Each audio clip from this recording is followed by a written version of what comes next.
আজকে আমি এই কাতলা মাছ পটল আলু দিয়ে কাতলা মাছের ঝোল বানাবো। তার জন্য এই কাতলা মাছ ধুয়ে নুন হলুদ মাখিয়ে নিয়েছি।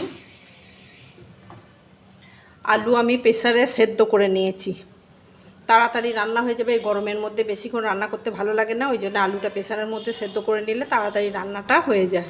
তেলটা গরম হয়ে গেছে, মাছগুলো ভেজে নিই।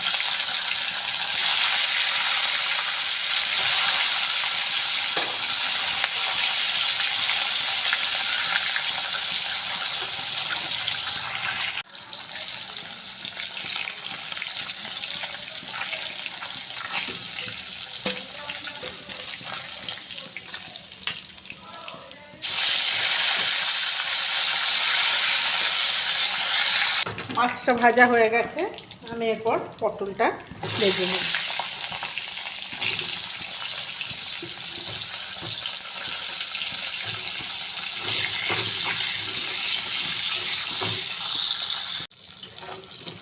পটলগুলো ভাজা হয়ে গেছে, পটলগুলো আমি তুলে নেব।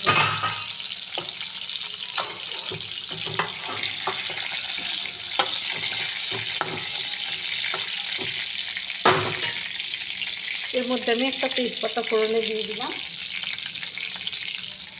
দিয়ে আমি পেস্টটার মধ্যে আদা পেঁয়াজ লঙ্কা রসুন টমেটো আর গরম মশলার মধ্যে এলাচ লবঙ্গ দারচিনি জায়ফল জয়িত্রী সব রকম মশলা একসঙ্গে দিয়ে পেস্ট করে রেখেছি। এলাচ আছে দারুচিনি আছে, সব রকম গরম মশলা এর সঙ্গে একসঙ্গে পেস্ট করে রেখেছি। এই পেস্টটা দিয়ে দেবো।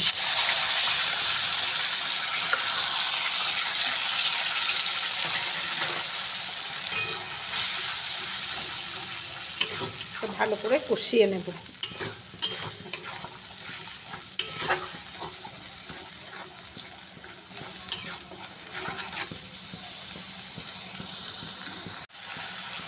এর মধ্যে হলুদ দিয়ে দেব,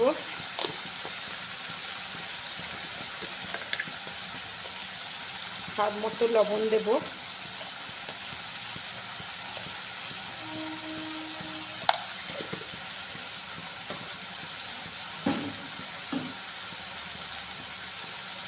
অল্প একটু চিনি দিয়ে দেব।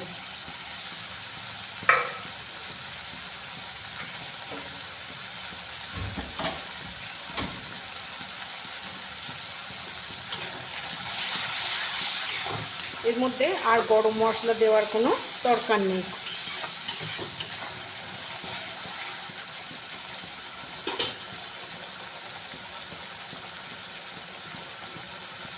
আমি এখন সেদ্ধ আলুগুলো দিয়ে দেবো।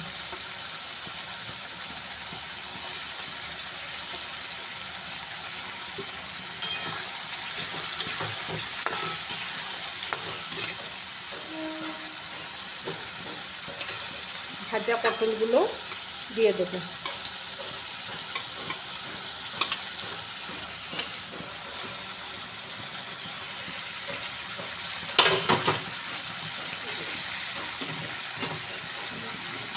ভালো করে কষিয়ে নেব।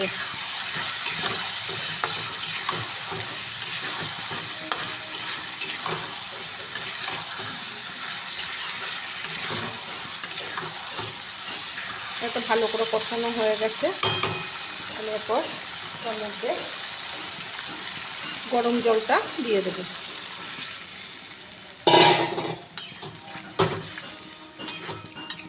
আমি এটা একটু ঢাকনা দিয়ে সেদ্ধ হতে দেব।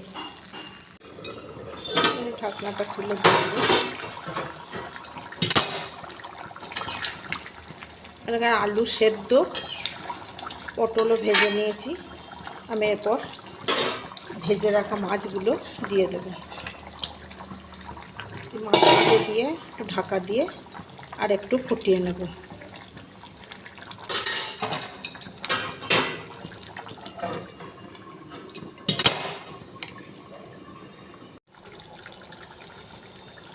আমার এখানে পটল আলু দিয়ে কাতলা কালিয়া রেডি হয়ে গেছে। আমি এটার পর নামিয়ে নেব। এরপর এই ঝোলটা ঢেলে নেব।